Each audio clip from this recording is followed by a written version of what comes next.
Ho ho ho and everything. I hope you're all having a wonderful Christmas time or whatever kind of celebration you like to celebrate around this time of the year. I have a little bit of a gift for you for 2 reasons. Reason number 1, my channel is now monetized. As you can see, I currently have about €8 per month as estimated income, which is not a lot, but I just love that I just get this without anyone having to actively pay me. You can just watch my videos, and whenever an ad pops up, you know that you all support me financially without even having to do anything but being interested in content, which is cool. And reason number 2 is it is just Christmas and I want to do something cool. The cool thing that I'm currently doing is Wavetables. Check out this sound.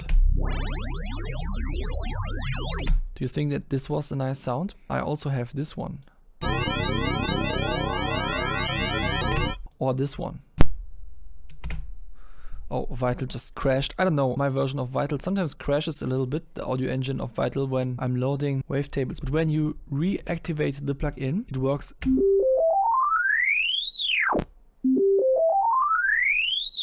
So yeah, these are all pretty unusual wavetables, and you might be wondering how come I'm able to create unusual wavetables. The reason is my project, which I made, I don't know, like a year ago or something, called Wavetable Creator Console, which is just a simple console application, a single header of C++. Currently, the part that actually has code is not even 1000 lines long. The core idea of this project was that it's just an easy to understand project for non-programmers so that they can get into programming with a nice application that is actually fun, like creating wavetables. You should also not feel discouraged to try this if you are a programmer. You should still just go to my repository, download everything you need and get started. All you need to know to use this is what's going on in the main method. It works like this. You create a specs object where you define the specs of the wavetable that you want to create. For example, for Serum or Vital, you want to have wavetables where each table has the size 2048 and you want to have 256 tables per 2D wavetable. Then there is a prepare function, which is optional, but you need it if you want to use spectral properties like FFT and stuff. Here you can customize the function that defines what's going on with the FFT. And there is also this function, which just returns what should happen for each X value of each sample index and each table index. At the moment, it just returns whatever the FFT has produced. And then this line just says, okay, let's take the specs, let's take the function, let's take the prepare function, and then create the wavetable. And here there are some post-processing methods like removing DC offset, normalizing the table, and then creating a wave file with a certain name. For example, at the moment the name is just xxx.wave, and then the application returns. Let me show you a little example. So before we had this wavetable in here. So as you can see, it kind of starts on the left side of the spectrum and then all of the different waves kind of bounce out of there. And the core idea of that was made in this Desmos file, where I was just thinking to myself, okay, like what if we kind of have a bunch of sine waves of different speeds all going side by side, being added towards each other, and they are all starting at 0 and then just moving up and down at different speeds, you know? So this was the core idea, what should happen between 0 and 1. Yeah, and that's what I did here. As you can see, the same function, cosinus of input parameter I, which can be a number between 1 and 12 times x times tau times 2 and then divided by 2 and plus 0.5, just like I had it in the Desmos. And yeah, that's why it creates a bunch of sine waves that are just going up and down. I could also make it a little bit more easy if I just typed in x here. So input is x and output is x as well. In Desmos, that would just look like this. Nothing at all, just a linear function. What do you expect to happen here? Let's try.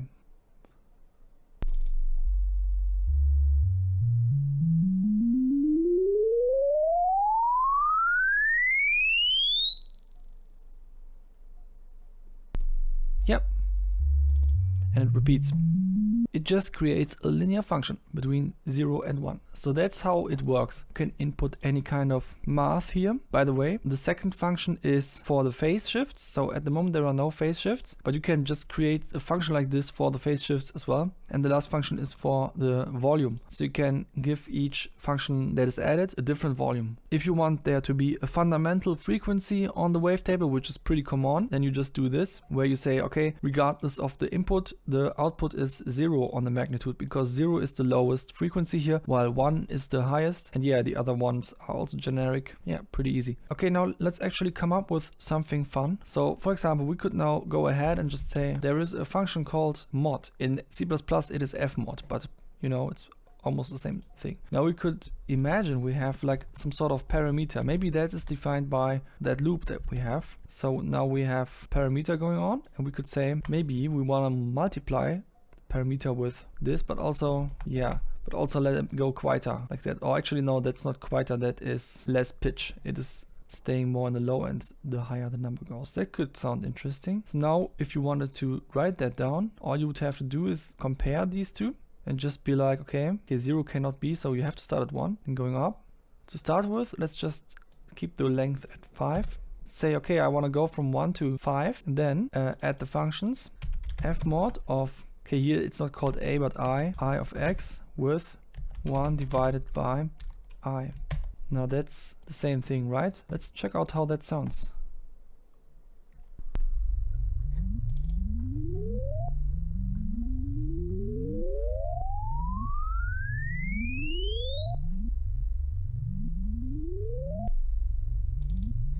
Okay, that wasn't too exciting. Let's just not get too creative about this second thing. What happens if we only use 1 for that?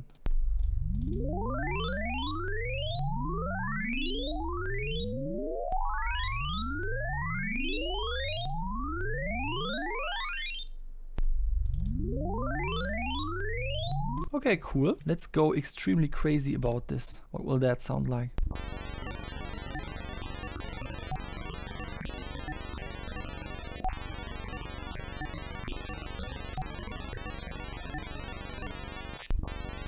I think that's a bit too much. It wouldn't be very exciting as a wavetable, but maybe 12 is still okay.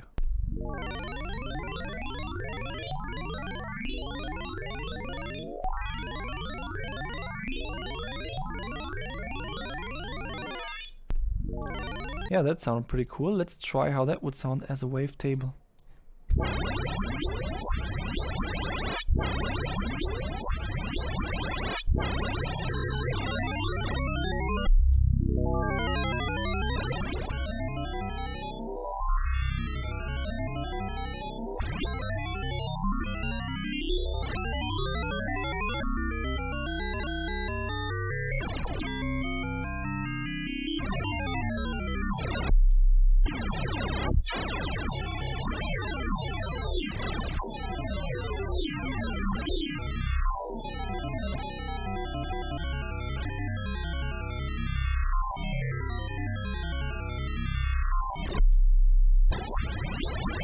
Yeah, that was pretty cool. Now every time you found something that you like, you can give it a name. For example, here I could just call this fmodder to remember what the idea was. I like to just keep this as xxx, because if I would give this a reasonable name in here already, I would run into the risk of accidentally overwriting something by not changing this after I created the wavetable. Maybe one day I will improve this method to automatically append the date and time of each wavetable creation to make this a little bit less likely to happen. But not now, because now I want to have fun. So here we have something that looks like a saw wave, but it has this funky property of going round when I turn up this value. Let's write this in code as well.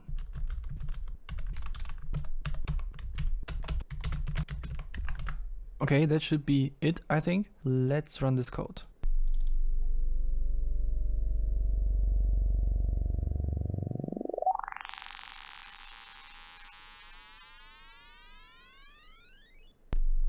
Wow.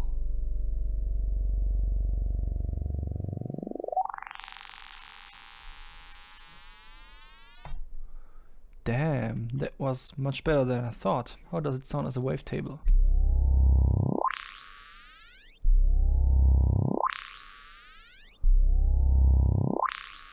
Wow, I love the way it flips over. Tane flip. What if we increase the number drastically? Maybe we should increase the number to the actual amount of samples in the wavetable. What will happen then? Now we have as many functions as there are samples in each wavetable. What does it sound like?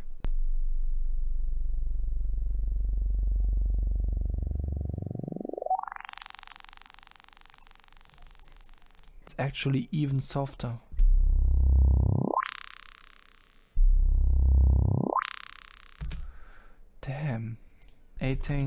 tane flip max. Now let's actually try a really low value, because I want to know what it sounds like when it's a little bit more granular.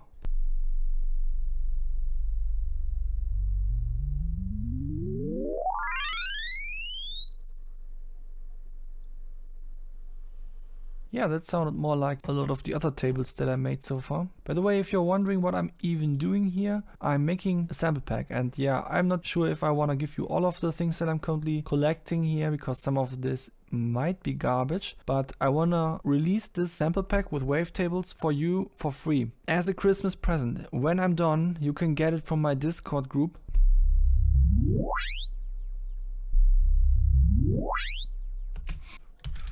Okay, let's try something new. Let's say you have a sine wave and you want to have another sine wave in the sine wave. And you want the frequency to change, but it changes in a different way in the sine wave that is in the other sine wave. Also, it starts at 1. Got an intricate pattern going on. The other one should also start at 1. Now we could do that again. So we replace this X with another sine wave. Now we have to be careful not to overdo it. Oh yeah. And now we just have to make sure that it's between 0 and -1. And now there's just one problem. It starts in the center of the spectrum, which is not very nice. Usually it sounds better when it's starting on 0. Yeah, that could sound pretty cool.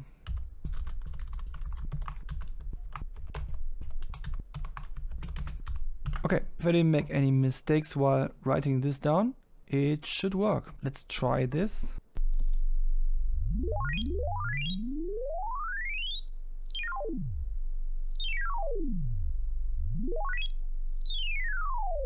Okay, I think that worked. Let's try it with a different number.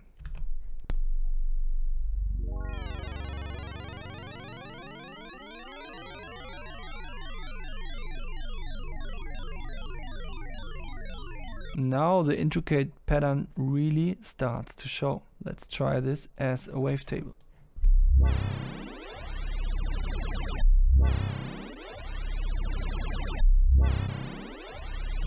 Sweet. So I call this one sine FM, what was it, 12? No, 32. Now let's, just for fun, find out what happens if we go into the phase function, which we haven't used yet, because it's really hard to use it in a reasonable way, and just flip all of the functions and see what kind of difference that makes.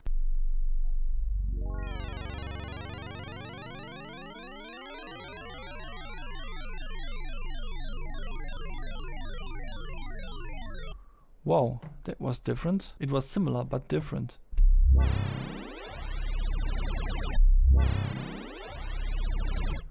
Nice. Sine FM 32 phase. Let's try some ridiculous values, just because we can.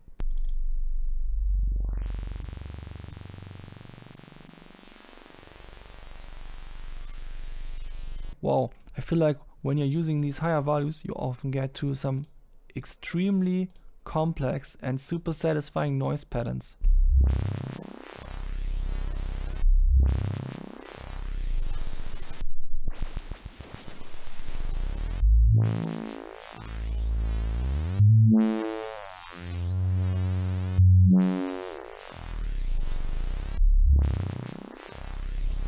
I gotta admit, sometimes transforming these into a wavetable doesn't really do the noise pattern justice, because the moment you are playing it back as a wavetable, it doesn't really have the same texture anymore than what it sounds like in the wave file. But yeah, it's still, even though it's a different pattern or texture, it still sounds pretty cool. Now, but enough from this video though. I will keep on making wavetables, and when I'm done making this wavetable sample pack, you will be informed, and I hope that you are having a wonderful time.